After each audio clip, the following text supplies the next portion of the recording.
আসসালামু আলাইকুম রহমতুল্লাহ বারকাতু। ওয়ালাইকুম আসসালাম রহমতুল্লাহ বরকাত। জি, শেখ মুর্শিদাবাদ বলছিলাম, ভুলিয়েন। বলেন।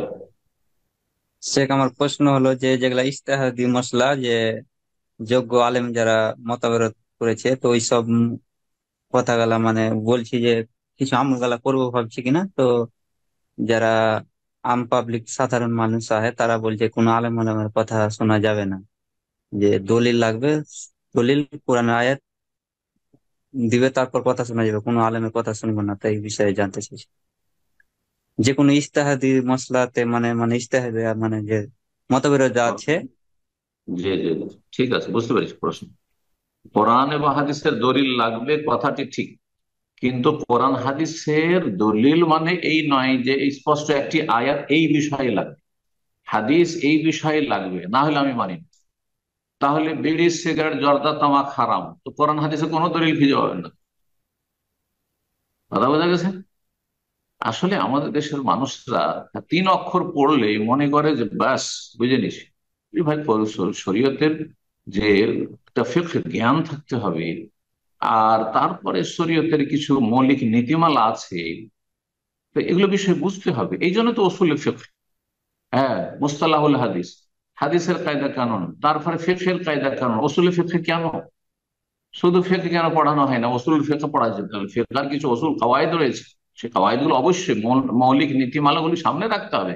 একজন মুফতির জন্য কিছু বুঝেন না, হ্যাঁ, নবী সাল্লাল্লাহু আলাইহি ওয়াসাল্লাম বলেছেন নহিতান আকরা আল কোরআন রাকিয়ান ও সাজেদান, আমাকে নিষেধ করা হয়েছে কোরআন পড়তে রুকু সেজদায়। আরে কোরআন পড়তে কাকে বলা হয় আর কোরআনের দোয়া করতে কাকে বলে, দুটোতে পার্থক্য বুঝো না, তো তোমার ফতোয়া দেওয়ারই তো অধিকার নেই।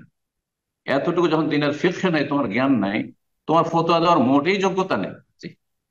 কিন্তু আমাদের দেশের মানুষরা বুঝে না এই বিষয়গুলি। দু চার হরফ পড়ে মনে করে যে ব্যাস কোরআন হাদিসের দলিল লাগবে, সেই দলিলটা হয় স্পষ্ট হইতে হবে, আর না হলে অস্পষ্ট হইতে হবে। মৌলিক কায়দা নীতিমালার আন্ডারে হইতে হবে। অনেক নতুন নতুন মাসাইল আসছে, যেই মাসাইল গুলির কথা আপনি কোরআন হাদিসে কোথায় খুঁজে পাবেন। যেমন বললাম যে আপনি মুর্শিদাবাদ থেকে প্রশ্ন করছেন, মুর্শিদাবাদ বিড়ি সিগারেটের কারখানা। হ্যাঁ, অধিকাংশ লোকের রুজি রোজগারই হচ্ছে বিড়ি, বিড়ি আর এই তামাক। হ্যাঁ, জর্দা তামাক, এই জর্দা তামাক বিড়ি যে বাঙালি জাতির আহ, গুরুত্বপূর্ণ একটি খাদ্য হয়ে গেছে, খবিজ খাদ্য, আল্লাহ হেদায়েত দান করুন। তো এটা এটা যদি বলে যে কোন আয়াতে আছে, কোন হাদিসে আছে জর্দার নাম আছে, তামাক শব্দটি আছে, হ্যাঁ, আপনার ওই সিজারা শব্দটি, সিগারেট শব্দটি আছে কোথাও নেই। তাহলে হালাল করে দিবেন নাকি?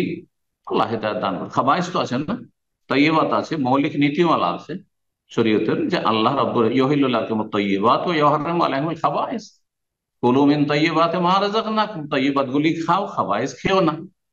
তো একজন আলেমের জন্য, আলেম ফতোয়া দিবে, এ পাবলিক একটা আয়াত মুখস্থ করে, একটা হাদিস মুখস্থ করে, এ আয়াত নিয়ে আসতে হবে না হাদিস নিয়ে আসতে হবে। তো হাজার হাজার মাসাইলের দলিল খুঁজে পাবেন না কোরআন হাদিস আপনি। বুঝা গেছে? হয় স্পষ্ট দলিল থাকতে হবে নসের সারি, আর না হলে দালালাতুন নাস থাকবে, না হয় ইশারাতুন নাস থাকবে, এগুলো থাকবে। এগুলো হচ্ছে ফিকহের কায়দা কানুন। কিছু না পড়ে একজন আলেম 30 বছর ধরে মাদ্রাসায় পড়লো, তারপরে পড়াশোনা উচ্চ শিক্ষা লাভ করলো, আর আপনি কিছুটা অনলাইনে ইসলাম চর্চা করলেন, আর তারপরে আমি দলিল ছাড়া কিছু বুঝি না। আপনার চেয়ে বেশি আলেম বুঝেন যে দলিল কি।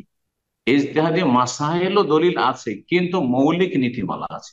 কোন ক্ষেত্রে অস্পষ্ট, অস্পষ্ট বিষয়টি সাধারণ লোকের জন্য অস্পষ্ট, কিন্তু বিজ্ঞ আলেমের জন্য বিষয়টি স্পষ্ট হইতে। আর তারপরে অনেক মাসাইল রয়েছে যে দুই দিকে দলিল 19-20, সুতরাং এই ক্ষেত্রে ইজতিহাদের সুযোগ আছে। আপনারও আপনার কথাটি ঠিক বলার সুযোগ আছে, আমার কথাটিও ঠিক বলার সুযোগ আছে। আপনারও আপনার কথাটি ঠিক বলার সুযোগ আছে, আমারও আমার কথাটি ঠিক বলার সুযোগ আছে। যেমন কেউ যদি বলে, একটি উদাহরণ দিয়ে বলি, যে যার রমজানের কাজা বাকি আছে সেই ব্যক্তি সওয়ালে রোজা রাখবে না, আগে কাজা করতে হবে তারপরে সওয়ালে রোজা রাখবে, না হলে হবে না। একদল বলছে সেই ফতোয়া দেওয়ার যেমন সুযোগ আছে, তেমন এটারও সুযোগ আছে, হ্যাঁ, ফতোয়া দেওয়ার, যে রমজানের কাজা তো 11 মাস সুযোগ আছে, কিন্তু সওয়াল তো এই 1 মাসের মধ্যে রাখতে হবে, সওয়ালের 6টি রোজা। সুতরাং আমার পক্ষে যদি সম্ভব না হয় এতগুলি রোজা কাজা কর, কারণ আমি সওয়াল রোজা রোজা রাখবো না, শুধু রাখতে পারবো, এইটাও বলার সুযোগ আছে। এই ক্ষেত্রে বললেন আমারটা ঠিক আর আপনারটা ভুল বলা যাবে না। এই জন্য ওলামারা কোনো ক্ষেত্রে বলেছেন এটা সহি এটা গলত, কোনো ক্ষেত্রে বলছে এটা রাজে এটা মরজু, এটা বেশি সহি মনে হচ্ছে বা বেশি মানে আমার কাছে পছন্দনীয় মত মনে হচ্ছে, আর এটা কিন্তু ভুল বলেন না। আল্লাহকে তারা ভয় করে, ওলামারা ভয় করে, কিন্তু সাধারণ মানুষ অথবা অল্প স্বল্প মাদ্রাসায় পড়ে তাদের তো মনে করে যে বাপ অনেক কিছু জেনে গেছে। এই ফতোয়া দেওয়ার অধিকার আর এইসব মন্তব্য করার অধিকার আমাকে দলিল এনে দিতে হবে, একটা আয়াত দিতে হবে না হাদিস দিতে হবে? কোন মাসলায় মৌলিক নীতিমালা অন্তত দিতে হবে। রসুল কোন আয়াতের আন্ডারে পড়ছে, কোন হাদিসের আন্ডারে আপনার এই মশলাটি পড়ছে, যে বৈধ করছেন অথবা অবৈধ করছেন, এইটা বলতে হবে। এই বিষয়গুলি জানতে হবে। ফিকহের মাসলা আর ফতোয়ার মাসলা এত সহজ নয় যে একটা আয়াত নিয়ে এলাম পড়ে দিলাম ফতোয়া দিয়ে দিলাম, একটা হাদিস নিয়ে এলাম ফতোয়া দিয়ে দিলাম, হাদিসের তর্জমা করছি আর ফতোয়া দিয়ে দিলাম, না, এত সহজ নয়। এত সহজ হলে সারা জীবন আমরা পড়তে থাকতাম না। জি। তারপরে কিছুই জানি না মনে হচ্ছে, কিছুই জানি না। বড় বড় ওলামাদের কিতাব যখন পড়ি তখন মনে হচ্ছে আমরা কিছুই জানি না এখন।